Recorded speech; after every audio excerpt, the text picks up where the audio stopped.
2024 లేదా 25లో డిగ్రీ లేదా బీటెక్ చదివారా? సాఫ్ట్‌వేర్ జాబ్ కోసం ఎదురు చూస్తున్నారా? అయితే కోడ్ జ్ఞాన్ 100 డేస్ కోర్సులో చేరండి, జాబ్ సాధించండి.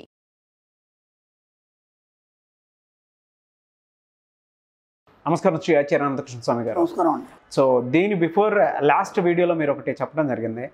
తెలియకుండానే మనం భయాలు క్రియేట్ చేసుకుంటూ ఉంటామండి. చిన్నప్పటి నుంచి మీరు పులి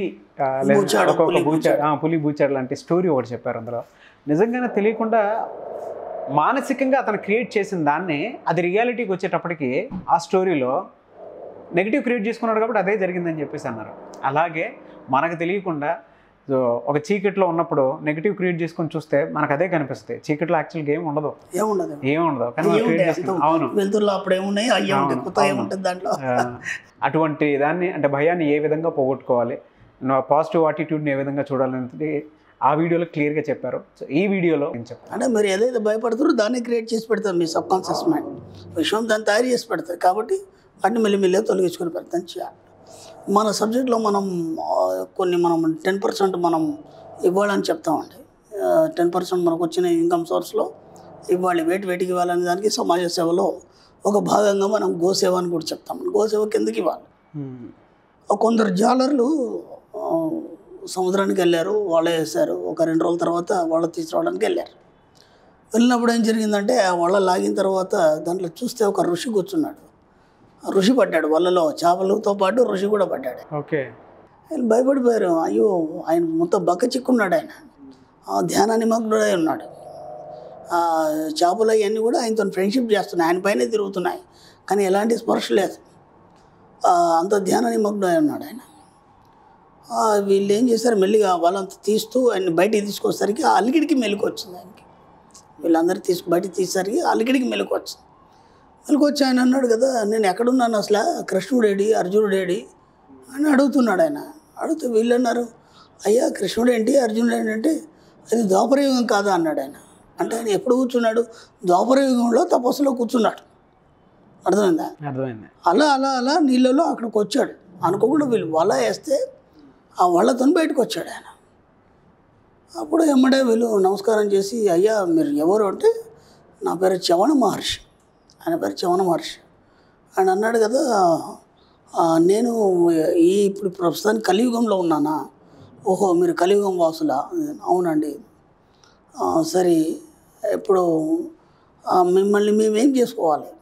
ఎంత గొప్ప ఋషి కదా, మేమేం చేస్తాం మిమ్మల్ని నమస్కారం పెట్టుకోవడం తప్ప, కాబట్టి రాజుగారి దగ్గర తీసుకెళ్తాం ఓకే అని చెప్పేసి ఆయన్ని మంచి పల్లకిలో తీసుకొని రాజుగారి దగ్గర తీసుకెళ్ళారు. రాజుగారు సభలో కూర్చున్నారు. రాజుగారు ఆహ్వానం చెప్పారు, కూర్చున్నారు. అంతా దాని తర్వాత వీళ్ళు బోయలు అన్నారు కదా, వీళ్ళు అయ్యా మాకు ఇలా ఋషి అక్కడ వలలో చిక్కారు, అనుకోకుండా మాకు దొరికారు, కాబట్టి ఇలాంటి ఋషి మీ దగ్గర ఉంటే బాగుంటుంది. ఏదైనా సలహాలు కానీ ఏదైనా కానీ దానికి బాధ్యులు మీరే. ఈ రాజ్యానికి మీరు రాజు కాబట్టి ఏమైనా సరే మీ ఇష్టం అన్నారు. రాజు అన్నాడు కదా, సరే ఆయన గారిని నేను తీసేసుకుంటాను, ఆయనకు ఒక ఆశ్రమం కట్టిస్తాను అది అని అన్నాడు ఆయన. అనగానే చవన మహర్షి అన్నాడు కదా, ఊరికే ఇలా తీసుకుంటావు? ఊరికే తీసుకోవడానికి లేదు కదా, ఎందుకంటే ఇప్పుడు ఆ సముద్రం మీద ఏం దొరికినా సరే ఆ జాలర్ల హక్కు అది. కాబట్టి నువ్వేం చేస్తావు అంటే, నేను వాళ్ళకు దొరికాను, వాళ్ళకి ఎంతో కొంత సొమ్మిచ్చి నన్ను కొనుక్కోమన్నాడు. ఓకే, ఎంతో కొంత సొమ్మిచ్చి నన్ను కొనుక్కోమన్నాడు ఋషి చవన మహర్షి. అనగానే ఆయన అన్నాడు, రాజు ఎంత ఇవ్వాలి? ఒక 1000 బంగారు కాసులు ఇస్తాను. ఋషి అన్నాడు, సరిపోదు అన్నాడు ఆయన. సరిపోంటే సరే ఒక 10,000 వరహాలు ఇస్తాను. సరిపోదు అన్నాడు. సరిపోదా? సరే, నా కోశాధికారంలో ఎంత ఉందో కోశాగారంలో అది అంత ఇచ్చేస్తాను. అయినా సరిపోదు అన్నాడు. ఊరి ఇప్పుడు సగం రాజ్యం ఇస్తానన్నాడు. అయినా సరిపోదు అన్నాడు. సరే, పూర్తి రాజ్యం ఇచ్చేస్తాను అన్నాడు. అయినా సరిపోదు. అంత వాల్యూ. ఎస్, చవన మహర్షి అంటే ఏమనుకుంటున్నావు అసలు, మొత్తం రాజ్యం ఇచ్చేస్తాను, ఇప్పుడు నేనే వచ్చేస్తాను అన్నాడు. అయినా సరిపోదు అన్నాడు. మహాప్రభు అని కాళ్ళ మీద పడ్డాడు ఆయన. పడి, ఇక మీరే కాపాడాలి, ఇంతకంటే నా దగ్గర ఏం లేదు, అన్నీ అయిపోయినాయి కదా ఇవ్వడానికి, మిమ్మల్ని ఎలా వాళ్ళ నుంచి నేను తీసుకోవాలి అంటే, అప్పుడు ఆయన అన్నాడు కదా, ఒక ఆవును దానం ఇవ్వండి వాళ్ళకి, ఆవుని ఇచ్చేసి దాని బదులుగా నన్ను తీసుకోండి. ఆశ్చర్యపోయాడు ఆయన. అంటే ఇన్ని ఇచ్చినా సరిపోయింది, ఒక ఆవుతో సరిపోగొట్టాడు ఆయన. ఇది ఎలా సాధ్యం అవుతుంది అని. అంటే విచిత్రం ఏంటంటే ఆవు ఎంత మహోత్కృష్టమైంది, మహిమాన్వితమైందంటే ఎన్నో యోనుల జన్మల తర్వాత చివరిగా ఆవు జన్మ తీసుకుంటాం. ఆవు జన్మ తర్వాత మానుష జన్మకు మారుతాడు. అర్థమైంది? ప్రతి జీవి ఆవు జన్మ తర్వాత మానుష జన్మకు మారుతాడు. మానుష జన్మలో 7 జన్మలు ఉంటాయి. ఓకేనా? కాబట్టి మనం ఏం చేస్తామంటే అంత గొప్ప జన్మ నుంచి మనం మానుష జన్మకు మారినాం కాబట్టి దానికి కృతజ్ఞతగా మనం గోసేవకి మనం అమౌంట్ పంపించడం కానీ సేవ చేయడం కానీ దాని ప్రకారం మనం చేయగలుగుతాం అన్నమాట. అందుకోసం దానికి కృతజ్ఞతగా. ఓకే. ఇంకోటి ఏంటి, మనం తల్లిదండ్రులకు కూడా డబ్బులు ఇవ్వాలని చెప్పాం. ఎందుకు ఇవ్వాలి? ఇంత గొప్ప జన్మనిచ్చారు. ఇప్పుడు నువ్వు ఎంత గొప్ప జన్మ, ఆవు అంత మహిమాన్వితం అయింది అన్నప్పుడు, అంత పరమోత్కృష్టమైంది అన్నప్పుడు దాని తర్వాత వచ్చిన జన్మ అనేది మానవ జన్మ. కాబట్టి నువ్వు ఎంత గొప్పవాడివి. కాబట్టి నిన్ను కన్న తల్లిదండ్రులు ఇంకెంత గొప్పవాళ్ళు. అవును. కాబట్టి మన సబ్జెక్ట్లో వచ్చిన డబ్బుల్లో 10% తీసి తల్లిదండ్రికి ఇవ్వాలి, గోసేవకి ఇవ్వాలి, సమాజానికి ఇవ్వాలి. అది ఒక లెక్క ఉంది మనకి సిస్టమేటిక్. అందుకోసం ఇవ్వాలి. చాలామంది ఏమనుకుంటారంటే గోసేవకి ఎందుకు ఇవ్వాలి, ఇంకా వేరే బౌలెడు ఉన్నాయి కదా, కొన్ని క్వశ్చన్లు వస్తాయి మనకి అన్నప్పుడు దీనికి సమాధానం ఇది. ఆవు జన్మ తర్వాత మానుష జన్మ తీసుకుంటారు మనం.